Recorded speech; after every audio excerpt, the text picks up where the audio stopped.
Welcome to the Positive Sports Podcast. I'll be your host this evening, Ed Montana. Alongside me today in the virtual world, my brother Alex. Alex, how you doing? I'm good, man. You are looking, I don't know, 50 years older. You know, I was thinking about that the other day. I've been saying I'm damn near 50 for a long time. The time has come. I think I need to drop the damn near. Yeah.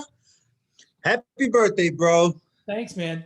Or at least I only have to drop the near. I can still say I'm damn 50. I'm the new well, 50.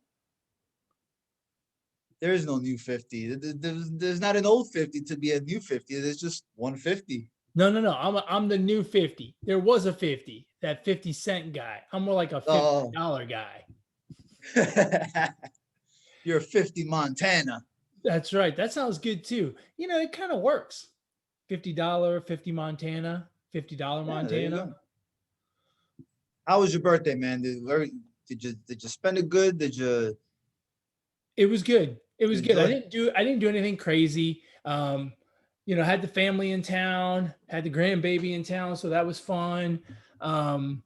Just didn't do anything crazy. My daughter made a birthday cake, and she made a banana cream cake or something, and it was like a triple decker. So it's like, it was tall. Oh my god! Triple the sugar.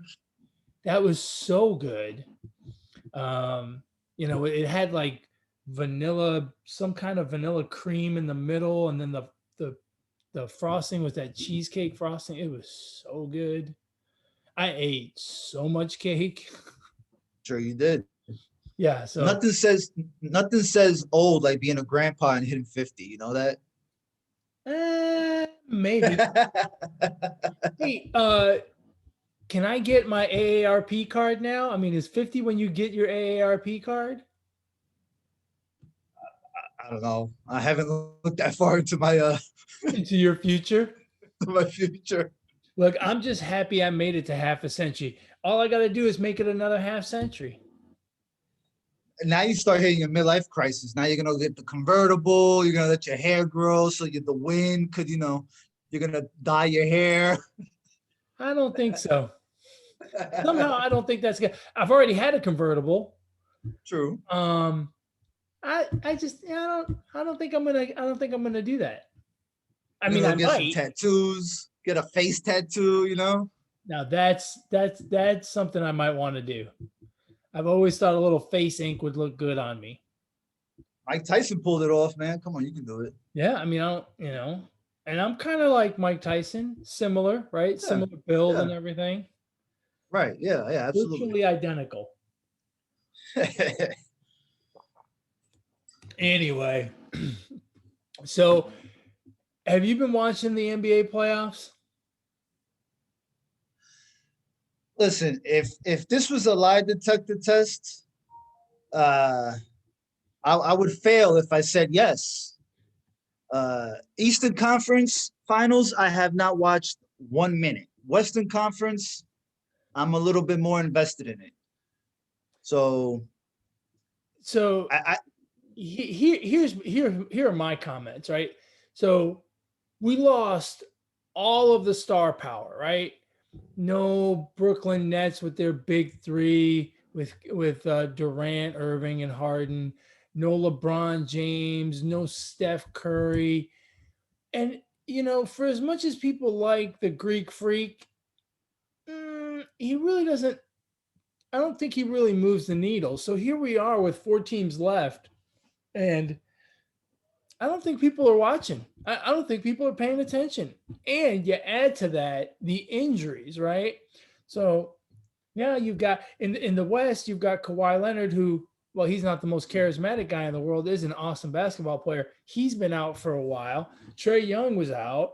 Giannis got hurt. I mean, it's really become a war of attrition at this point. It's not who the best team is, it's who's able to put 5 guys on the court. Hey, look at this. The all-injured playoff team. Point guards, you have Harden, CP3, Mitchell. Shooting guard, you got Irvin, Jamal Murray, Oladipo. Yeah. which I don't really count him. Oh wait, yeah, he played with the Heat. Well, no, Oladipo got traded to where? I thought he was with the. No, he got. I think he got traded to the Heat. Well, whatever. Anyway, Small forward, you got Kawhi, Draymond, Brown, Bruce Brown. What Jalen Brown is that? wasn't Jalen Brown hurt? Jalen Brown. Jalen Brown. Yeah, Jalen Brown. Jalen Brown. Power forward, you got the Greek Freak, LeBron, and then at center you got Embiid and Anthony Davis. That's a whole team. Yeah, that's an That's a whole all-star team. That's an all-star team right there. Yeah. Yeah, the injuries have So been brutal. and there might be one more. Giannis is doubtful for Game 5. Yeah, I thought you mentioned Giannis. No, I know, but I mean, like, he wasn't like officially out, but I think now he's officially out for Game 5 and maybe the series. Yeah, it's crazy. So let's go. Let's start in the East then. It really has been. Every game has kind of been lopsided one way or the other. There haven't been very many close or exciting games. You thought Atlanta would be in trouble without Trae Young, and then Giannis goes down early, and the Hawks kind of run away with it. The Bucks ran away with the previous game. It's been kind of a boring series. It's tied 2-2, and the Bucks have home court advantage. But with all the injuries, it's kind of hard to tell. You got any feel on who you think is going to win out the rest of the way? Last week I predicted Hawks in 7, and I kind of feel a little more comfortable saying Hawks in 7. Especially with Giannis out. Yeah, absolutely. And now this is kind of like a similar situation with the Clippers, right? Yeah. Giannis goes down. I think this is the time for Middleton, although Middleton has been playing very well. This is going to be his team if Giannis is out for the rest of the series, right? Like he's going to be the go-to on offense, him and Holiday, but mostly Middleton. It doesn't look like Giannis's injury is real serious, but it's still an injury that could keep him out. They said at least for the series. They said there's no structural damage to his knee, so that's kind of a good thing.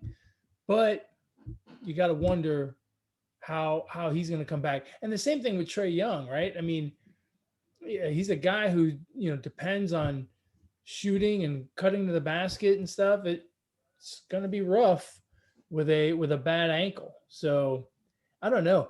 I think at the end of the day, I think the series is going to really come down to Chris Middleton. If he can really step up and be that leader like he did in Game 3, he could carry this team, especially against a depleted Atlanta team. So it's getting very interesting, and it's not super exciting because we don't have the names that we all really enjoy, but it is for a shot to go to the NBA Finals, right? That's a big deal. I think it's real interesting because if I'm the Hawks, and I know I have the team that I have, like we've gotten this far. Their team is not horrible. They're not the number 16 seed of an NCAA tournament, right? I mean, so if now we know that Giannis is not going to be 100% if he plays, and he may not play at all for the rest of the series, man, I mean, we kind of have to go in there with the mentality of like, we can win this now. Like, we're right there. I'm pretty sure. I'm pretty sure that they had the confidence that they were going to win the series, right? But now, I mean, now they've got to have even more confidence, right? Yeah. So I don't know. Should be interesting. Out west, you've got the Suns. The Suns are up 3-2 in this series, and it almost doesn't feel like they're up 3-2. I don't know why. Maybe it's just me, but they're up 3-2. Kawhi Leonard has not played in the series, but Paul George is doing a good job carrying the team. Who's the other guy? Reggie Jackson. Yeah, Reggie Jackson's playing great. They got a bunch of guys that are really stepping up, and I think they've gotten to the point where they're like, "All right, there's no Kawhi. We got to make this work. So we're gonna make it work." And the Suns, Booker is wearing the mask, so Yeah. he's struggling a little bit.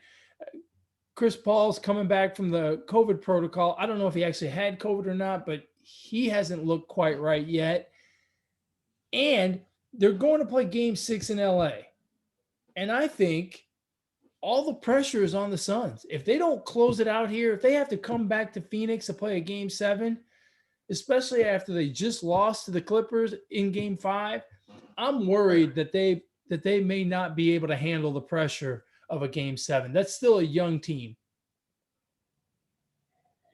Yeah, I mean, this is even more of an interesting series, because like with the Hawks and the Bucks, you don't really have a lot of veterans on that team. It's more kind of like they're younger as Right? far as experience, but there's so much ride in here with the Clippers and the Suns because I mean, this is Chris Paul's chance to get to his first finals. If they choke away this lead, like what does it do for his career? I mean, I think he's still a Hall of Famer, but he's in the conversation with Malone, Barkley, Ewing, right? One of the greats to not win a championship.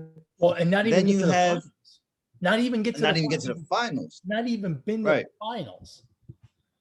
And then you have Kawhi Leonard, who's got a chance to go to a third NBA Finals with a third different team. And remember, there's no LeBron, there's no Durant, there's no Curry in these playoffs. I mean, this is really Kawhi's chance if he comes back, which I think he does. This is Kawhi's chance to like cement his legacy, kind of like he Yeah. needs to be talked about a little more, I think. Yeah. And then you got Paul George, who kind of is he took so much flack last year and he's playing really well right now. He's kind of shown that he can carry a team. He's been really up and down though, right? So Yeah. like he had Yeah. a really good game last game. I don't know what to expect in game 6. The Clippers have played like that all season long. So I don't know, man. I mean, look, I think Clippers win tonight. I think Kawhi comes back. I think they win game 7 and they go to the finals. I mean, I there's no doubt in my mind that Kawhi is going to want to come back for game 7. I'll tell you what, I am rooting for the Clippers if for no other reason that I want to see a game 7. Quite frankly, I'd like to see Milwaukee and Atlanta go to a game 7 as well, because that's the only thing that's going to pique my interest. Um, it is so wide open for so many guys, right? Giannis can finally break through and get to an NBA Finals after struggling in the playoffs the last few years. You got Kawhi Leonard, 3 finals with 3 different teams. Chris Paul finally making it to the finals. They don't have any of those big obstacles in the way, right? They don't have the juggernaut of Seth Curry, Draymond Green, and Klay Thompson, the Warriors. They don't have a LeBron team. They don't have, so it's wide open for everybody to really make their mark, if at least for 1 year, and that's what's making it interesting. What's been a lot of fun has been watching Devin Booker. I mean, Devin Booker has been something else. Um, in spite of the face mask and the injury, he's been everything. He's shown a lot of maturity here in the playoffs, really cementing himself as a true star in this game, just like Trae Young. I mean, Trae Young's doing it a little more solo, so he's more noticeable, but Devin Booker has been nothing short of amazing. Oh yeah. Yeah. Yeah, man. I mean, this is the third time that the Clippers come back down 0-2. Third time this postseason. I mean, Wow. they that's crazy. They reeled off 4 straight against the Mavericks. Then they won 3 straight against the Jazz. I mean, Yeah. boy, that says a lot about this team and the coaching and just. I mean, Tyronn Lue has a crazy record in game 7s, I think. Is it? Elimination. Well, the one I heard Or was elimination? elimination games. Yeah, you're right. You're right. You're right. Elimination games. Yeah. I think they said he's 10-2 10 in and 2. games where Yeah. his team can get eliminated. Right. Yeah. Imagine if he wins 2 more and he makes it to the NBA finals like that. Yeah, that's crazy. Quite frankly, if he makes it to the NBA finals after this comeback, he should just forfeit the first 3 games of the NBA finals and then, win the last 4. Because Yeah, because the odds would be for him. Like exactly. his odds would get better actually if he was down 0-3. Yeah. It's crazy. That's probably why he let the Suns win that game 4 so that they could go up 3-1. Right. We're not playing great basketball. Let's go ahead and let the Suns win this one. We'll start to really ramp it up after this. Yeah. Off 3 straight. It'll be something else. So who do you have winning? I think the Clippers are going to win. I think they win tonight. I think they win tonight, and the pressure is going to be too much in Phoenix for the Suns. So I think it's going to end up being Milwaukee and the Clippers, because I think Giannis is going to be okay, and Trae Young is, I think his ankle issue may actually be more serious than Giannis's knee issue. Plus, I don't know. Plus, I feel like the Bucks have Chris Middleton to rely on. So, and Holiday. Well, the Hawks proved that they have other players besides Trae Young. Oh yeah, absolutely. No, look, they're playing great. They're playing great basketball overall. It's it's unfortunate that no one knows who they are. Hey, one thing I wanted to get your take on. Did you watch the Suns Clippers game? The one where DeAndre Ayton hits the winning basket on the inbound pass. Did you watch that game? Yes. I watched most of it. Yeah. Did you watch the last 5 minutes of it? The 5 last game time minutes? Yeah. Or the last 5 of like my life, my actual clock, because that took more than 5 minutes. Yeah, no, I'm talking about game time, the actual game time from 5 minutes left in the fourth quarter till the end. No, I remember, my memory is shot. So here's my question. Can they go to replay for every possession? Like, can we just go to replay all the time? Can we do that? Because that game was, I think that game took 3 hours and 30 minutes, and 3 hours and 15 minutes of it was the fourth quarter. They played the first quarters in 15 minutes, if that's even possible. And then it took 3 hours to play the last quarter. It was insane. Well, the NBA wants to get the last 2 minutes right. I see both sides. I don't mind it too much. I really don't mind it too much. And I would mind more if they didn't take that initiative of trying to nail, trying to get every call in the last 2 minutes right. Because I think they're trying to eliminate those last 2 minute reports. They're trying to shorten it up so that there's no. Yeah, no. So we're not talking about it. And look, I get it, but here's my problem with it. They they review calls, and when you review them, right, you end up with a different result than you did in the first 46 minutes of the game, right? The ball on the sideline where Devin Booker gets a hit out of his hand, in the first 46 minutes of the game, that's off the defender, right? But in the last 2 minutes, because they reviewed it, right, and they saw that the ball rolled off of the side of his hand, it ended up being Clippers ball. And so we're getting different results. That's my problem with it. And the other problem I have with it is you're basically giving teams extra timeouts, right? They get 7 timeouts a game, or however many it is, or 27, or however many. And then, you go to these constant reviews, and you're basically giving them more timeouts, right? Which you can make the argument is why they drew up such a great play on the inbounds pass that DeAndre Ayton stuffed in. So Was that that those are goaltending? well, no, it can't be goaltending Why not? because it's not a shot.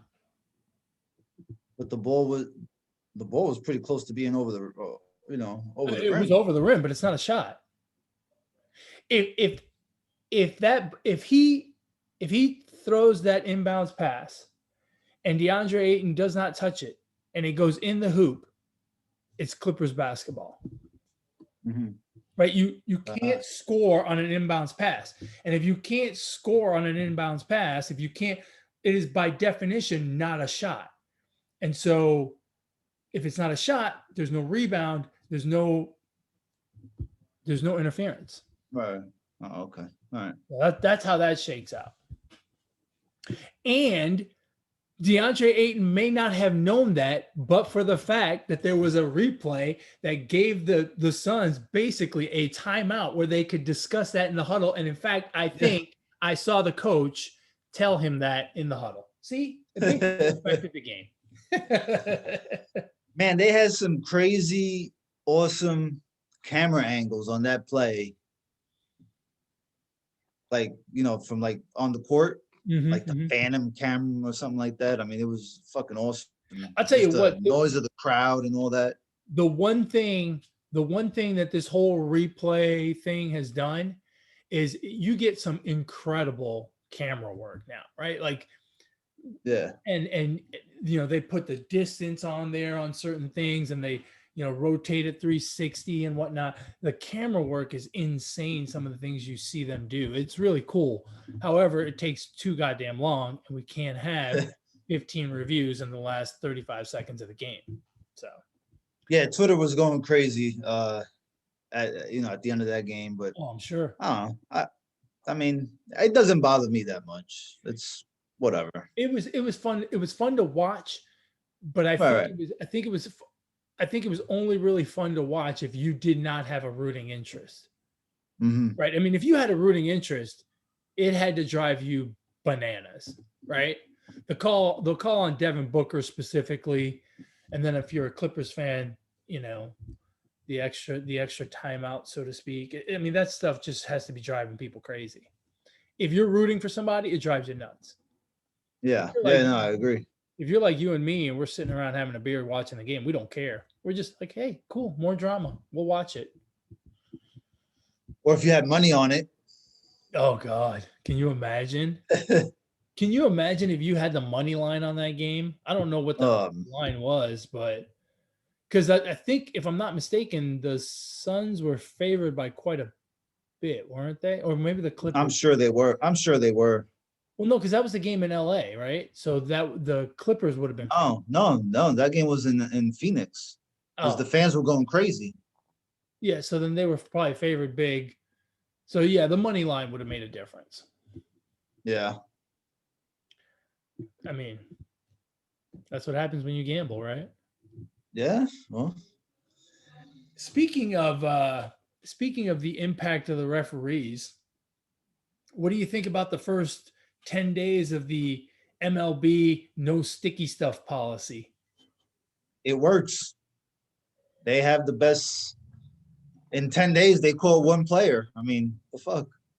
Yeah, they went from 90% of the pitchers doing it to 90% not doing it, 99%, right?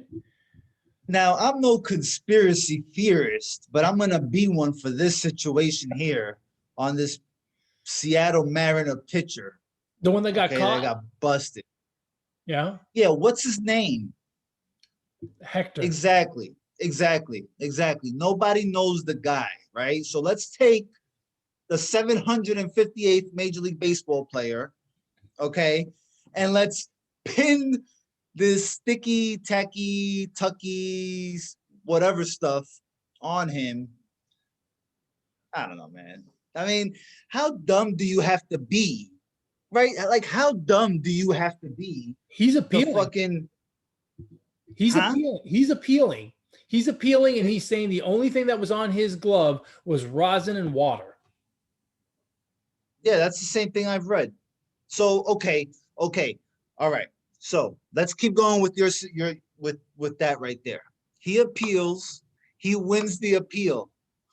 What the hell happens to those umpires? Nothing. That's bullshit. Why?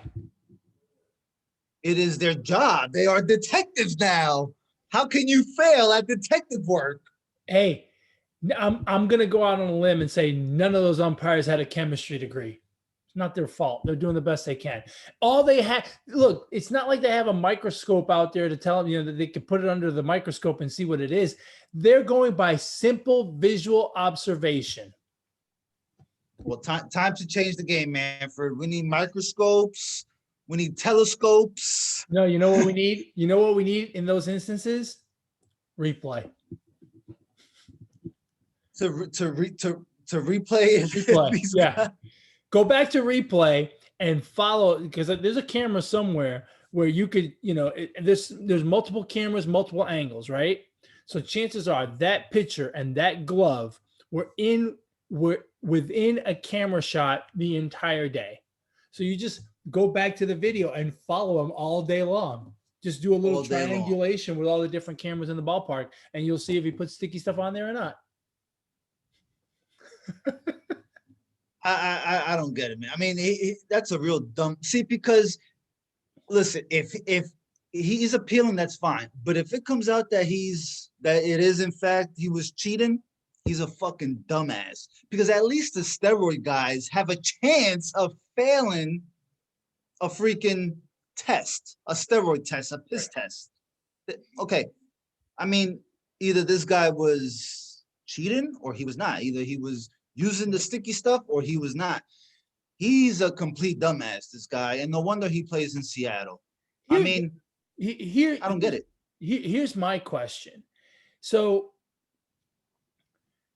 and I don't know. I haven't done this experiment. Maybe I should. What does rosin and water and dirt end up looking like? Like if you mix them together, what does it look like? Is it going to look like a brown sticky substance? Because that's what spider tack looks like. That's what pine tar looks like, right? Everything, Right. all those sticky items that I know of, they look wet and they look brown. Well, if you take rosin, which is white, mix it with some dirt, which is brown, and add some water to give it that wet look, isn't it going to look the same? Like, I don't understand how these umpires are supposed to tell. Like, do they need a microscope?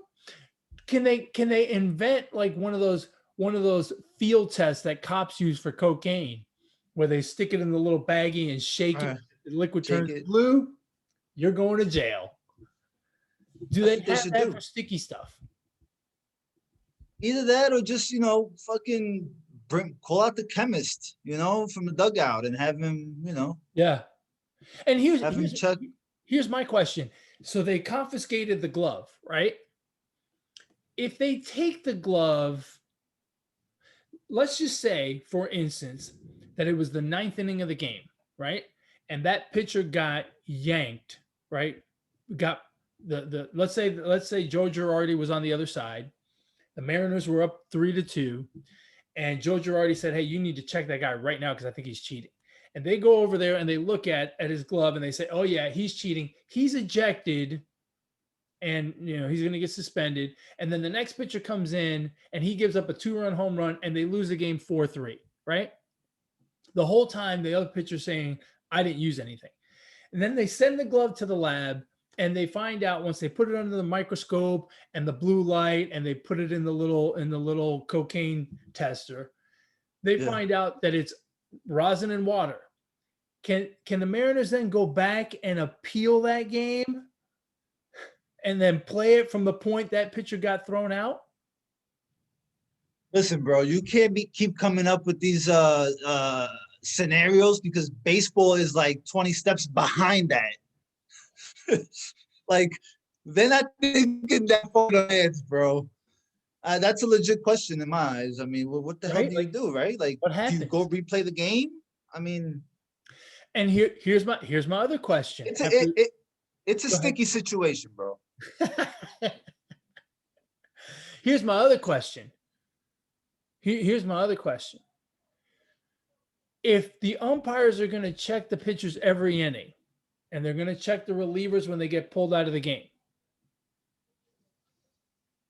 do we now take that appeal process out of the manager's hands?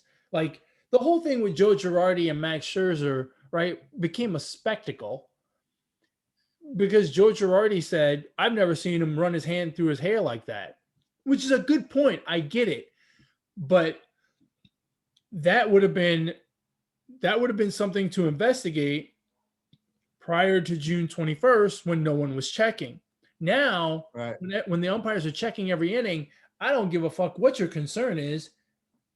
The umpires are going to check at the end of the inning. So maybe now we say, okay, managers, you got to shut up because we're going to check anyway. Yeah. Have the umpires received any training on how to detect sticky stuff? I'm gonna go out on the limb and say no, since this was implemented in the middle of the season. Oh. No. But see, that's where you're wrong, Alex, because everyone knows that just like June 21st is the beginning of summer, June 21st is also the day that everyone becomes aware of what exactly is illegal sticky stuff. So is June 21st gonna not only be the first day of summer, but is it gonna be considered Sticky stuff day. sticky stuff day? Like, sticky note day. That's right. Yeah. I think this is ridiculous. I mean, I think it's cheating because obviously there's an advantage for pitchers. Oh, yeah. Right? I mean, it's an advantage. It's against the rules, period. Whether they get Right. advantage But or not. I'm kind of at a point where I just wish I didn't know. You know what I mean? Like, just keep it from us. Because, I mean, baseball's not doing, I don't know how I want to say it. Maybe not the right thing, but they're not doing anything to improve the game or to improve the experience. I don't know, man. I don't know. I'm really torn on this shit. Here's my next question. This is what I do in my free time. I just think of stupid shit. So Phil Niekro is in the hall. Is Phil Niekro in the Hall of Fame? I believe so. Okay. I'm gonna check before because I'll take that answer back if he's not. Phil Niekro. Yeah, I'm curious now. So Phil Niekro. Oh, it doesn't say. Hold on. He's in the Braves Hall of Fame. And he is in the Baseball Hall of Fame. Okay. I told you. So Phil Niekro is in the Hall of Fame. He is, by definition now, right, one of the greatest players to have ever, one of the greatest pitchers ever. Right. How much better would Phil Niekro have been if instead of using slippery stuff on the ball, like Vaseline and spit, right? Mm-hmm. So that players, so it would be more difficult for batters to get good contact, right? Solid contact. What if he was using the sticky stuff? He'd be the greatest pitcher ever. He's got an argument now to say, I am the greatest pitcher of all time. I was right, cheating, because I was cheating, but I was cheating in the wrong direction. You're right. Let me go back and give me some sticky stuff and let's see how it goes. I'll tell you what. This is another thing I've been thinking about. Oh, Lord. So Garrett Cole has been a good pitcher for a long time, right? I mean, Don't get me started on Garrett Cole. Hold on. He was a good pitcher in college. He was a good pitcher with the Pirates. But he didn't really become a top-notch Cy Young Award candidate until he went where? The Astros. The Astros. Who already had a culture of cheating. So, is it possible Yes. that this sticky stuff originated in Houston? It came in trash cans, bro. That's right.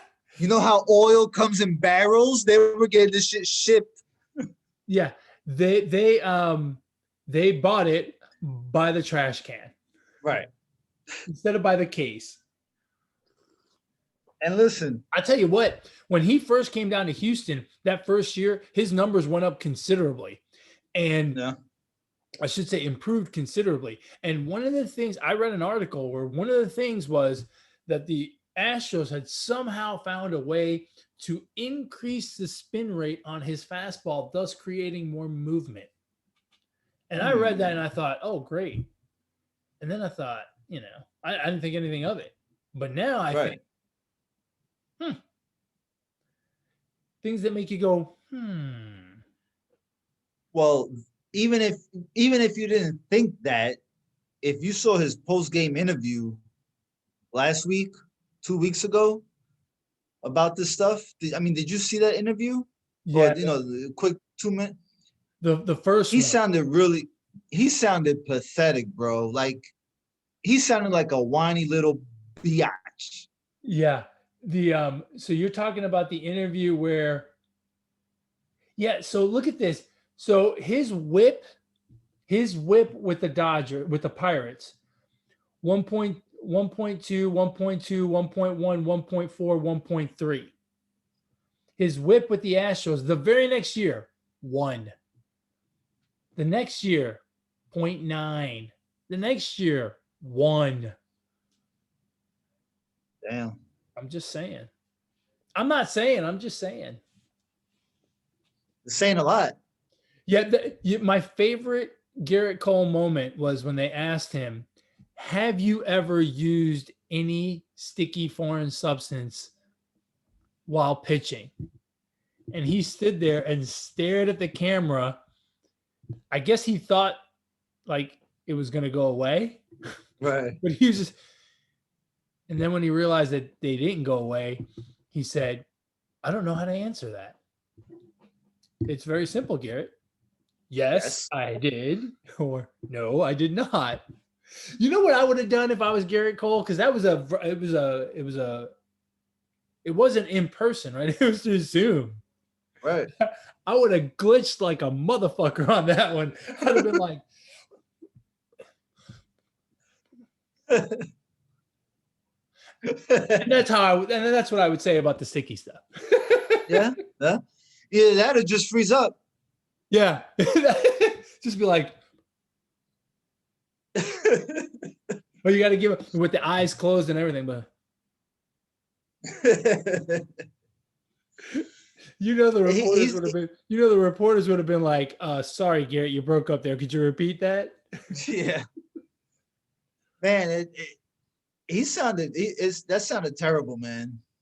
I mean, this is a $324 million guy, bro. Like, that's not a good look. It's not a good look. I'm sorry. The Yankees have to be like, God damn it. First we signed a guy for $350 million thinking he was going to get to 800 home runs. Didn't know he was taking a needle in the ass every season and was going to get caught. Now we ponied up $320 million for a pitcher who was going to win Cy Young year after year after year. Come to find out, he's been cheating. Yeah. The Yankees need to get him sooner before they start cheating, not after they start cheating. Yeah. Yeah, it's terrible, man. It's been funny. Have you seen any notable sticky stuff checks that you've seen that have amused you? The pitcher from the A's. I mean, I don't know if he was like really mad or if he was just, kind of maybe wanted to put on a show but I mean, the way he took everything off, almost dropped his pants kind of, up to his crotch. Yeah. I mean, that was good, but I mean, I don't know. I wonder I really want to hear from the players, right? Because the players know what's going on. Yeah. but none of them I don't will want to. talk. None of them will talk about it on the record because half of them are happy, the batters, and the Right. other half are pissed, the pitchers. If Yeah. either side comes out, they lose the respect of the other side, right? And because it's so evenly distributed, right? It's not like the trash can thing with the Astros, right? Where most teams were not doing something like that, right? There were a couple teams doing it maybe, but or sign stealing or whatever, but not all the teams were doing it the way the Astros were doing it. So then, yeah, you had other teams, come out and talk about it and whatnot. But this one, you got half of everyone who's cheating. That's nuts, man. Baseball's like one big circus, bro. I think it's hilarious. Look, I mean, we can sit here and go back and forth on this thing, but the fact of the matter is, cheating in baseball is as old as the game itself, right? I mean, the batters have been doing it with steroids, with corked bats, blah, blah, blah. Pitchers have been doing it with, scuffing baseballs and, spitballs and now sticky stuff. This, sign stealing is a universal thing in the game. You got guys in the dugout who sit there and stare at the third base coach trying to figure out the signs.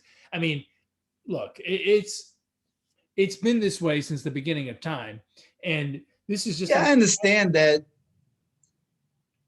Yeah, I understand that, but I think in the manner that it's getting handled is the issue that I have. And I listen.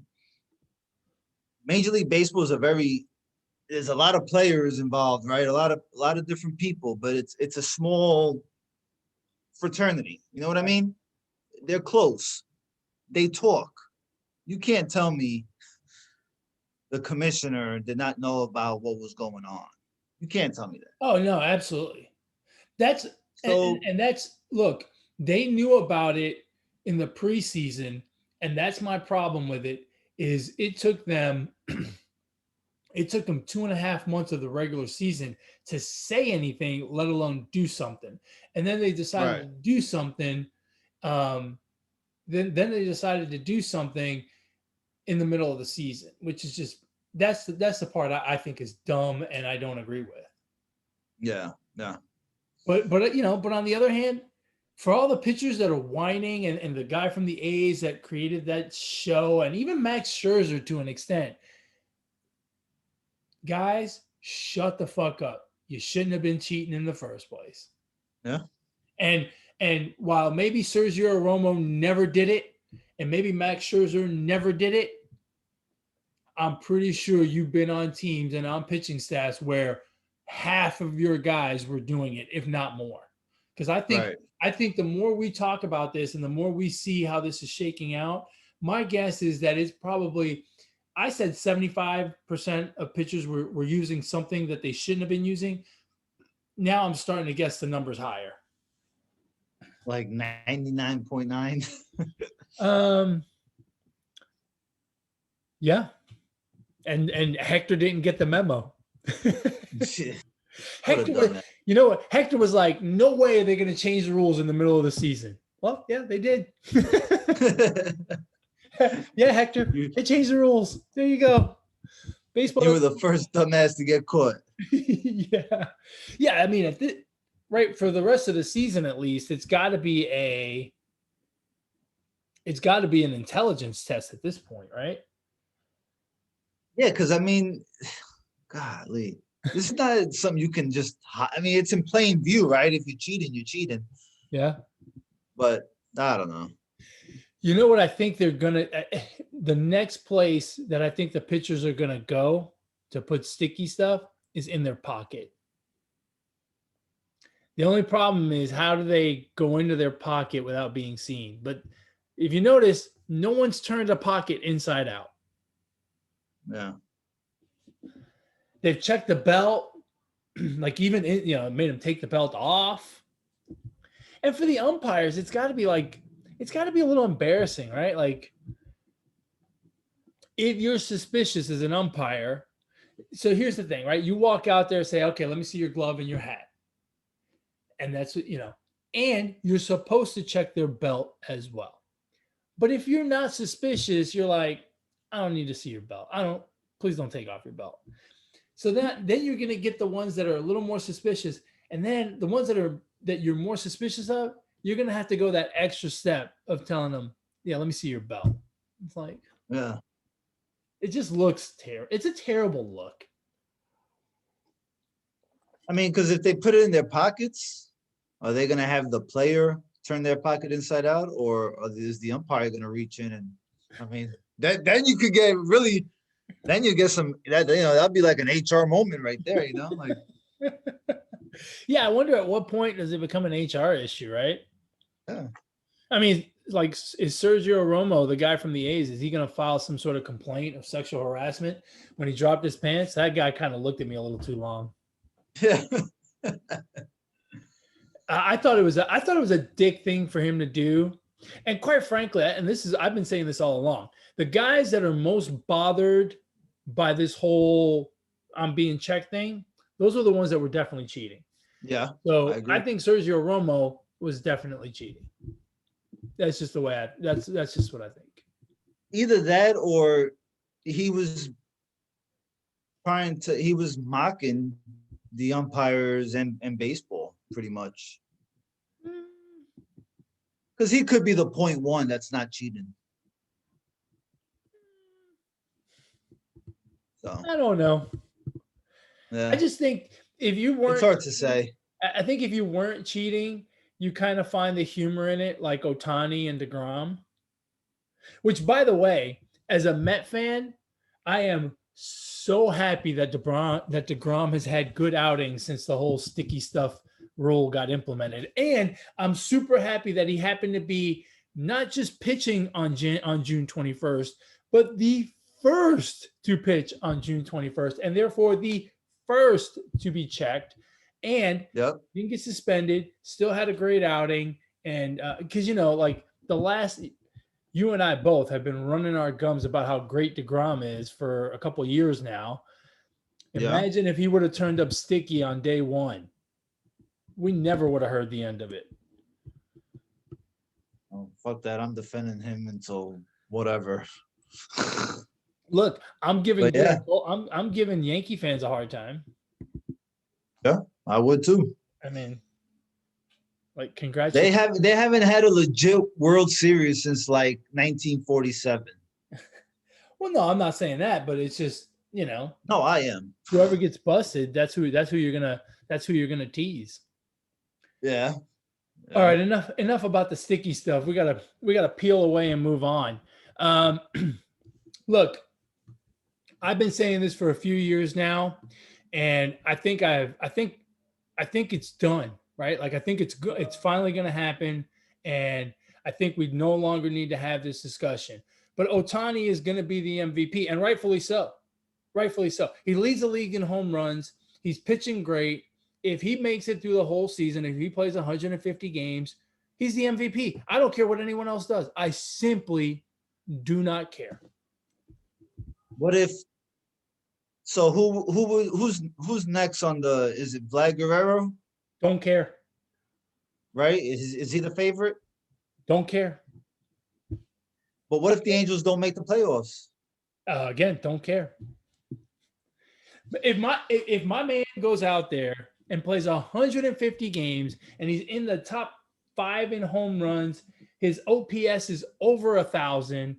His pitching, let's see. God, look, you go to his wiki, you go to his baseball reference page, and it's twice as long as everyone else's because he's got hitting stats and pitching stats. I mean, the guy is 3-1. He's got a 2.58 ERA. His WHIP is 1.18. I mean, I'm sorry, I don't care what Vladimir Guerrero does. I just don't care. I simply do not care. If you take away the home runs that Ohtani's given up as a pitcher from his home run total, he's still an MVP. He's still an MVP. Yeah. Yeah, it would be tough to not give it to him. I mean, look. Yeah, he's had a crazy 3 weeks right now. Oh, yeah. The only Insane. other guy who's had a crazy stretch like that is Schwarber. of the Nationals. That guy, Jesus Christ. 16 home runs in 18 games or some shit like that. Yeah, it's Like some crazy. ridiculous number. Yeah. Yeah. Yeah. Look, again, I just don't see how. Look, baseball's not like other sports. In other sports, your team pretty much has to make the playoffs, or you're not getting the MVP. Baseball's not that way, and Right.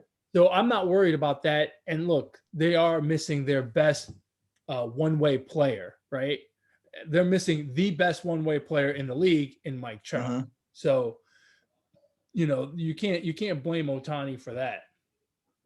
But as far as what he's doing, I mean, it's a thing of beauty, man. It is a thing of beauty. And I think as the season goes on, I think more media outlet will jump on. They're starting to jump on more and more. And I think the Angels will do little things to make sure that he gets the right publicity, right? Like he happens to be starting tonight against the Yankees. And by starting, I mean pitching, because he also will play in the field. I mean, it's just, he's actually going to hit for himself. Well, I mean, he's the best hitter on the team. Why wouldn't he, right? A couple of weeks ago when they took him out of the game as a pitcher and put him in right field, right? Like, I think if he wasn't on the path of headed towards MVP, I think the Angels wouldn't have done that. But I think the Angels will, as the season goes on, do little things like that will get him on ESPN, make him the first player to do this or the first player to do that or whatever. You know what I mean? And I think it's just they could really start by making the damn playoffs. That will get him some publicity. Well, it's tough. He can only pitch one day a week. Right, but the rest of the team plays every day. So I'm saying they could do a little more and try to get to the playoffs. Look, the guy is only one. He's only one at bat out of 9 in the lineup. He's only one starter out of 5 in the starting rotation. He can only do so much. I wonder who's going to be next. I wonder if there's going to be another guy, right? Or are we just never going to see this again? I don't know. It'll be I don't know. So you I think it'll be something we won't see for a while. I agree. So you think Vlad Guerrero is going to be the Vlad Guerrero doesn't even play. Look, if you stop and think about it, Ohtani plays all 3 parts of the game. He hits, he pitches, and he fields. Yeah. Vlad Guerrero only plays 1 of the 3. He only hits. Doesn't he DH most of the time? I think he plays first base and DHs, yeah. Right, which is first base, the least active of all the fielding. He's got to stress for some balls in the dirt now. He doesn't. He just hopes it doesn't. He just hopes the catcher's behind him to back him up. Look, if we really sit down and look at it, I mean, Vladimir Guerrero shouldn't get 1 vote for MVP. Not even 1. You're talking out your ass now. I understand you have a man crush on Ohtani and you would marry him and become Ed Ohtani. Okay, you would take his last name. No, I would hyphenate, by the way. No, but I mean, look, if you really stop and think about it, I mean, Vlad only plays 1/3 of what Ohtani plays. How can you even come? Look, if we had a guy who played 54 games out of a 162 game season, would we even consider him for MVP? No. And that's basically the comparison that we have between Guerrero and Ohtani. Ohtani plays 3 phases of the game. Guerrero plays 1, sometimes 2. Let's call it 1.5. Again, if a guy played 81 games in a season, would he even be in the MVP conversation? I'm just saying. I'm not an Oh man, I think but I'm just saying. Yeah. Well, if Ohtani happens to get screwed out of this MVP and he needs a lawyer, just contact the show. positivesports10@gmail.com. More specifically, contact my brother on Twitter at eMontana21 because he will get you that MVP trophy. That's right. I will make the argument. I will I make think the you argument. have a strong case. Absolutely. Absolutely. I would absolutely go in front of Major League Baseball and make the argument if they give it to Guerrero to rescind his MVP award and award it to the rightful owner of it, which would be Ohtani, who I still can't say his first name, but I know his last name is Ohtani, and I know he pitches and he plays the field and he hits. He plays all three phases of the game, which Vladimir Guerrero can't even spell the three phases of the game. I mean, it is a no-brainer. I don't even understand why this is a Clear as debate. day. What are the odds in Vegas? I don't know. I mean, Ohtani's got to be Let's look him. You want to look him up real quick? Yeah, go ahead and Here, look him. I'll look him up real quick. Go ahead and I got him right here. Quick. Ohtani has to be minus money to win MVP. Let's see. I mean, does Ohtani is minus play baseball? The dad does not. Junior does. Okay. Hey, you want to hear a really weird stat, bro? Yeah. In 258 career games or something like that, Vlad Jr. has 50 home runs. Mm-hmm. Or something along those lines. That sounds about right. Yeah. Yeah. His dad, through 258 games, also had 50 home runs. Wow. That's fucking crazy. Eerie. That's crazy. That's eerie. So, yeah. So Ohtani's minus 135, Guerrero Jr.'s plus 120. And that's pretty much it's a two-man race. The next best odd is Xander Bogaerts of the Red Sox, and he's plus 4,000. Look, if you're betting on the AL MVP, the only bet you're making is will Ohtani stay healthy? Because if he stays healthy at minus 135, back up the truck and dump all of your money on that. If you believe he's going to stay healthy, dump all of your money on that. It's a no-brainer. Can I borrow all of your money? No. Oh, because you're gonna pull up, you're gonna back that thing up, aren't you? That's right. Okay. Yeah, I'm gonna go Ice Cube, and I'm gonna back that thing up, and I'm gonna double my money, just about. It's crazy. It's crazy that they even have odds for Vladimir Guerrero. Well, everybody needs some odds. I can't wait till next season. Well, assuming I can't wait for a season when Mike Trout is healthy and has his typical MVP-like season, and Ohtani does the same thing he's doing this year for a full season. It'll be a lot of fun to watch that team with both of those guys there together, healthy all year. Yeah. I don't know if they'd make the playoffs even like that because their pitching is terrible, but it'd be nice to see what that's like. Yeah, man. I mean, and it'll be good for baseball. You know what I mean? Like, it's a great story. I think people want to see Ohtani. I think people are intrigued by what he's doing. It's just, like people on the Central East Coast are just not gonna really stay up for a regular season game. Maybe a postseason game, but regular season, we're not gonna stay up. You know what I mean? Yeah. You just catch the highlights the next morning, and that's it. That's all you need, right? All you want to see is Ohtani. You just want to see the Ohtani highlights. So. And again, the Ohtani highlights are 3 times bigger than the Vladimir Guerrero highlights. Yeah. I don't know, man. I don't know, bro. Strong case for Ohtani. Strong case. Yeah, obviously I'm biased because I really like what he's doing, but Vlad's having a great year. For the little bit of baseball that he plays, he's having a fantastic season. He's doing that team in general is kind of fun to watch, with Bichette. Blue Jays? Yeah. Yeah. I don't think they're in the playoffs either, though. They're close. They don't have pitching. Huh? They don't have pitching in my eyes. They can hit. Oh, yeah. They're kind of like the opposite of what the Mets are. The Mets have pitching, but they can't hit. Yeah, the Mets. Yeah, So but they've got great pitching. The Mets do, and Lindor's starting to heat up a little bit. So hopefully we can you know keep running that division. who do you think is the leader in the National League for Cy Young?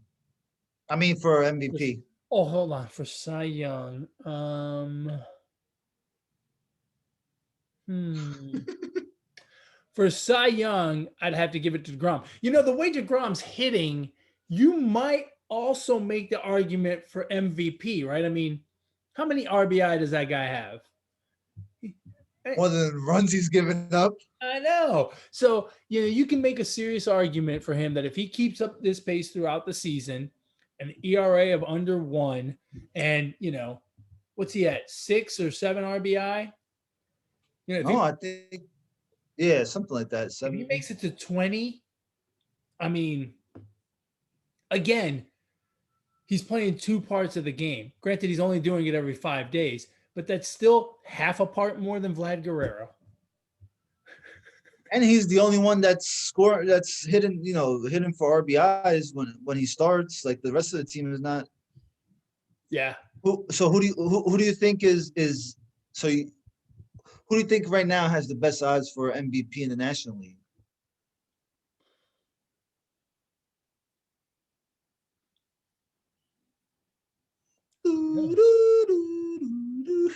I can't think of any. Tatis?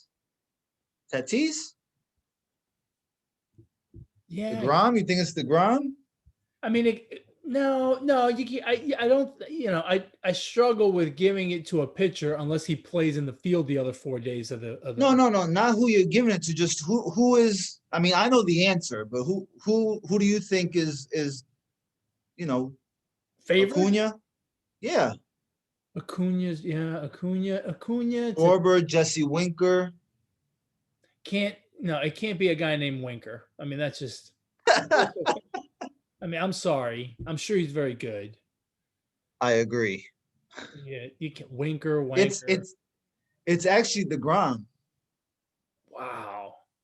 Yeah, he's plus 115 and Tatis Jr. is plus 160. You got to jump on Tatis there. Right? Well, because just on name value, right? I mean, Tatis is probably more popular than DeGrom. I agree. Oh, yeah. I mean, yeah. To the casual, for sure. Now, the only problem with Tatis is he may his fielding sucks. He may kick the ball more times than he hits home runs. I mean, what's his fielding? His fielding percentage may be less than his batting average, and that's a problem. He probably has double-digit errors already. Probably. If I'm not mistaken, I heard something a couple of weeks ago. I think he's on pace for 75 errors.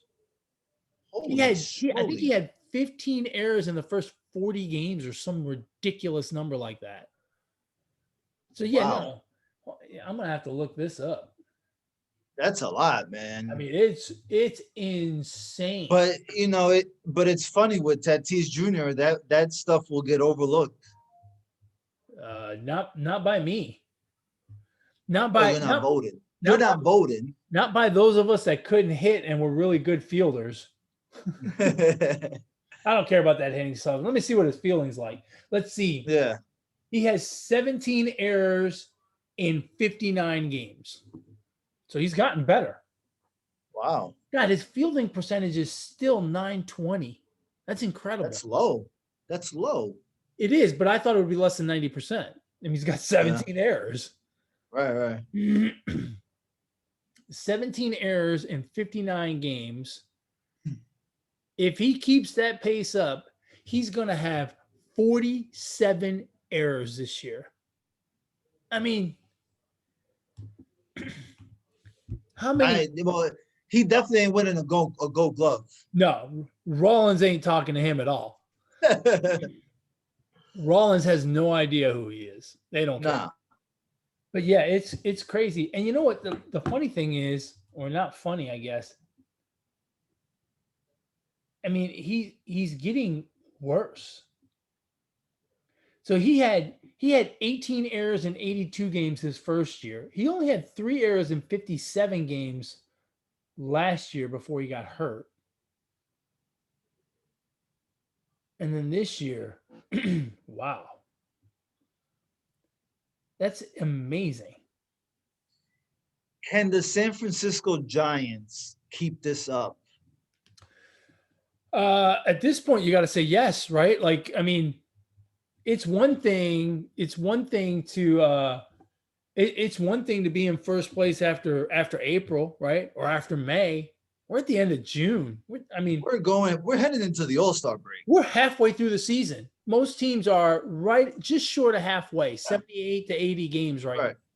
And not only are they in first place, they're a game and a half ahead. They were the first team to 50 wins.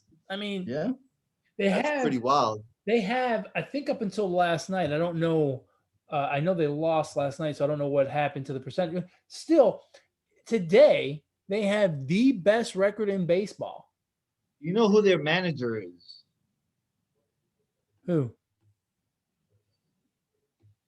Jay would love this. Gabe Kapler. Oh, that's right.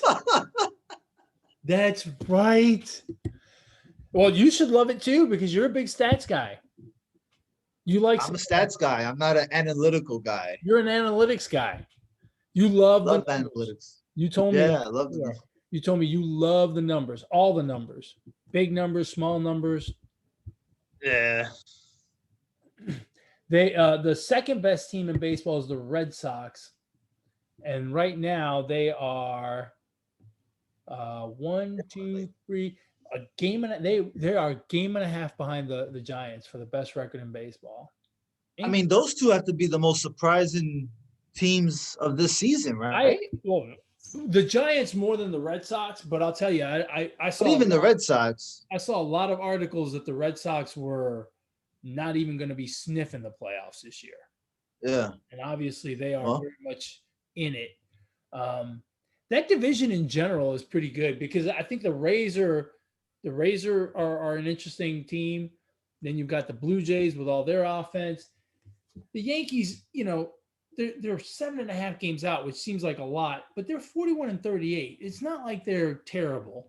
They've had a rough stretch here, but they could make things really interesting.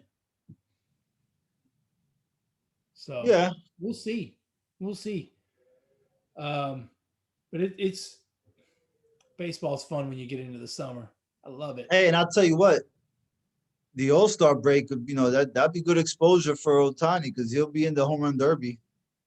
There you go. And Vlad is not. Why? Because he's smart. That's why. No. We've seen there is a trend. There is a trend with the home run derby. He can't swing more than 4 times a day. That's why he's a DH. Vlad Guerrero sees the bigger picture. That's what it is.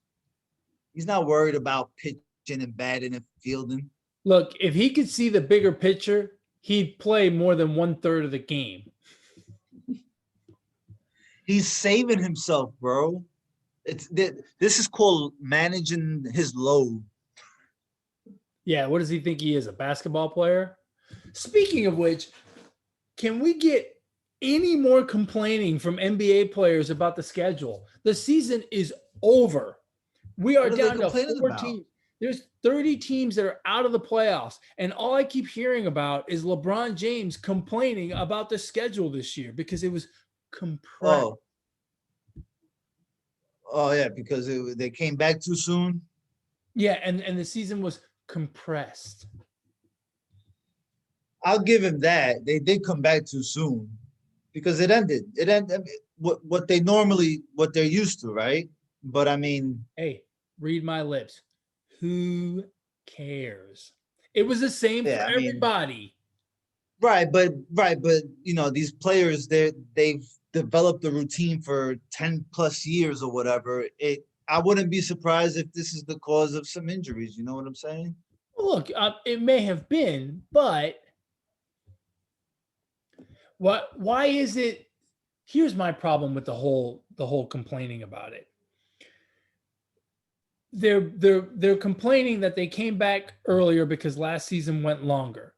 They're complaining that the schedule was compressed. So is there no offset due to the fact that they played less games this year? You know what I mean? Like, there's no credit Well, for the fact that there was less games this year. So maybe it's just, maybe the injuries are the same, you know? right, but I think that's what he means. That the season was compressed so that it fit what they're used to. The season ending in June, although it's not going to end in June, it's going to end in sometime in July. I don't know. I mean, look, listen. I've seen LeBron complain so many times. I don't even care anymore. That's all he does, man. Complains off the court, on the court. Yeah, it's crazy. I think he's got serious FOMO, and that's why he's running his mouth now about this. He's he feels terrible that he's missing out on the playoffs, and he can't stand it that we're watching these four teams and he's not one of them, and blah blah blah. And let me tell you something else. I think the days of LeBron playing 60, 70 games are done. Last year, remember, he played, so year before last, he was hurt. Yeah. Last year during the pandemic, it was too many seasons. He made it through. This year he was hurt. I think he's at that point now where he's going to start to decline. And look, no shame in that, right? I mean, he's not. No. He's done it for a long time, but I think we're going to start to see a serious decline. I think the days of him playing 60, 70 games are done. There's a lot of miles on that body, man. Yep, I mean, for sure. He's been to so many finals, man. It's 100 games a season right there. Yeah. I mean, yeah, you figure as deep as he's gone into the playoffs every year, his 17-year career or however long it is, it's probably the equivalent of what, 20 years for someone else because of the deep runs in the playoffs. Yeah. So yeah, pretty amazing. Yeah, it is incredible when you stop and think about it. All right, man, you got anything else? No, man, I think we covered a little bit of everything. Yeah, we sure did. I think we covered a little bit of everything. Yep. Yeah. we had a little fun doing it. As always, folks, if you want to catch the podcast, you can catch us on YouTube, Podbean, Google Play, Spotify, iTunes, whatever podcast platform you choose. Go ahead and hit that like button, hit that subscribe button, jot down your comments. We'd love to hear them. If you want to reach out to the show, you can email the show, positivesports10@gmail.com, positivesports10@gmail.com. If you want to get a hold of me or Mr. Ohtani, if you need legal representation in your case for MVP, feel free to reach out to me via Twitter at eMontana21. If Vlad Guerrero wants to reach out to you, Alex, so that you can make his MVP case about how he only plays a third of the game, where can he reach you? On Twitter at Brooklyn Gaucho 1. All righty. And that's the end of another wonderful episode of the Positive Sports Podcast. As always, folks, ignore the negativity. Be the positivity. Peace.